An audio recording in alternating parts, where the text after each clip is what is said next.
Hi everyone. So in today's class we will discuss regarding the remaining parts of the male reproductive system. In the earlier videos you have seen that we have discussed regarding the longitudinal section of the testis, where we have discussed the accessory ducts, namely rete testis, vasa efferentia and epididymis. So in today's class the next accessory duct is the vas deferens, commonly called as ductus deferens. So vas deferens arises from the chorda epididymis, and vas deferens is around 30 centimeters, a long tube, 3 to 5 millimeters in diameter. So vas deferens, the epithelium of the vas deferens is lined by pseudostratified columnar epithelium, and the main function of the vas deferens is conduction of the sperms from epididymis to the next part, that is ejaculatory duct. So this conduction of the sperms occurs by the peristaltic movement of the vas deferens. After the vas deferens, the next part is ejaculatory duct. Ejaculatory duct are two in number, and these are being formed by the fusion of the vas deferens with the ducts of seminal vesicles. Next, after ejaculatory duct is urethra. Urethra is a tube which arises from the urinary bladder and opens into the exterior part, that is by the urethral meatus. So main function of the urethra is to carry the urine, but along with that it also transports the semen to that of the exterior. Urethra is mainly divided into three parts. The first one is called as prostatic urethra, where it is being surrounded by the prostate gland. Membranous urethra, where generally a thin membrane is being seen, that is membranous urethra. And the last one is the penile urethra, where the urethra is being covered by the copulatory organ penis.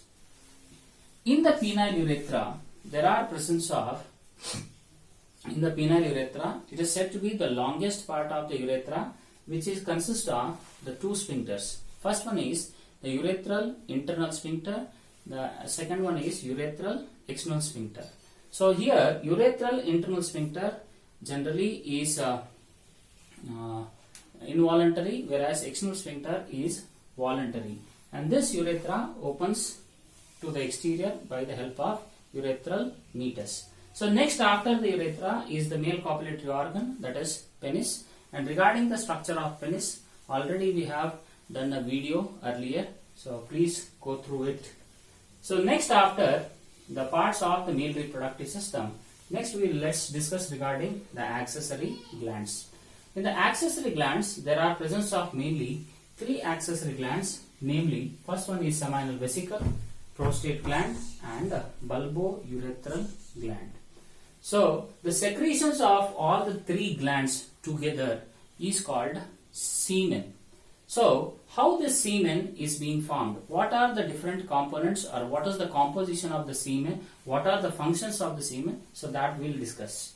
So in the first one, seminal vesicles. Seminal vesicles are pair, means they are two in number, and the seminal vesicles are around 5 to 8 centimeters in length, and these seminal vesicles secrete the secretion which is called as seminal plasma, or it is called as seminal fluid.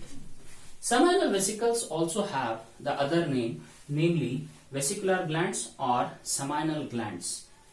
So seminal plasma constitutes the major part of the semen, which is 60 to 70%. Seminal plasma is alkaline, which is having a pH of 7.4.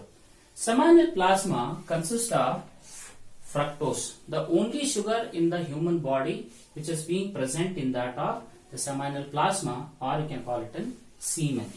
Other than fructose, presence of calcium, vitamin C, fibrinogen, ascorbic acid. So these are the other contents which are present in the seminal plasma. So along with these, there is presence of a small concentration or a little concentration of the prostaglandins. What are prostaglandins? Prostaglandins are the hormone-like substances which were first discovered in the year 1961 by Euler. where Euler reported that prostaglandins are the secretion mainly because of the prostate gland. Why it is being so? That is because among the three glands, the prostate gland is the largest accessory gland. Henceforth, he reported that the secretion which comes out from the male reproductive system, that is mainly consists of the prostaglandins.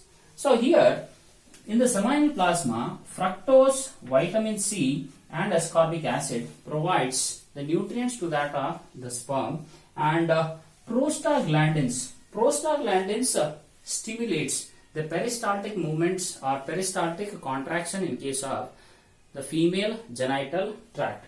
Apart from that, prostaglandins facilitates the sperms to enter into the uterus, and along with that, it reduces the viscosity of the cervical mucus, thereby making an easier pathway for the sperms to enter into the fallopian tube. Thereafter is fibrinogen. Fibrinogen cause the semen to clot whenever the clotting factors act upon the fibrinogen. Thereafter, the next part is the prostate gland. Prostate gland generally is, as I said, is the largest among the size, and this is the unpaired gland among the three accessory glands. So prostate gland mainly secretes the secretion which involves the prostaglandins, and regarding its percentage in the semen, it is around 25 to 30%, and it is slightly acidic in nature, which is around a pH 6.5. So prostate gland secretion consists of proteolytic enzymes, citric acid, and this citric acid, due to the presence of the citric acid, the pH of the prostate gland secretion is acidic in nature. Along with that, citric acid, amylase is present, and phosphatase. These are certain enzymes which are being seen, and along with that, zinc, magnesium are also present. And thereafter is the important part that is called as fibrinolysin. So fibrinolysin basically dissolves the fibrin and makes the semen which was earlier clotted, so that gets converted into liquid form, and again making the sperms to become active.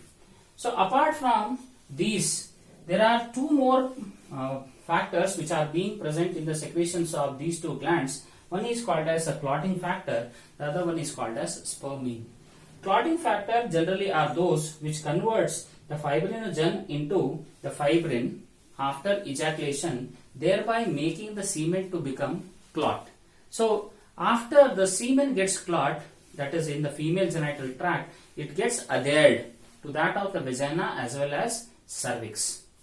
And spermine. Spermine is a type of amino acid which is being derived from ornithine and another amino acid.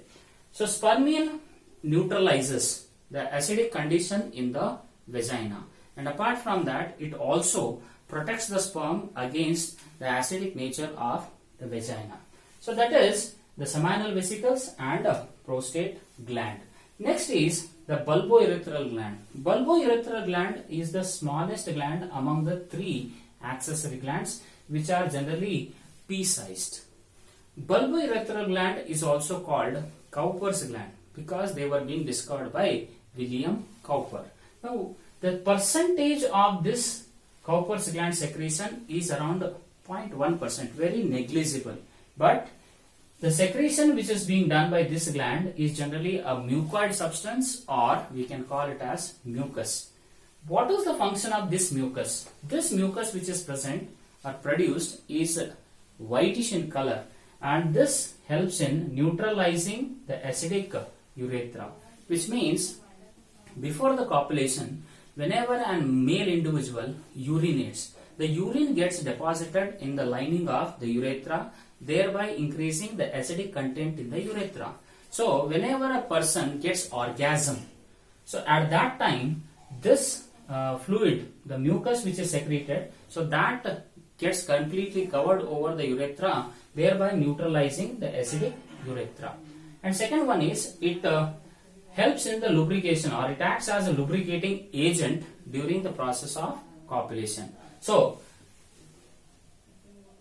the accessory glands, seminal vesicle, prostate gland, and a Cowper's gland, all the three secretions together is what we call it as a semen. Now let's see what are the functions of semen. So semen, firstly, it acts as a transport medium where the sperms can travel from the male reproductive organ to that of the female reproductive tract.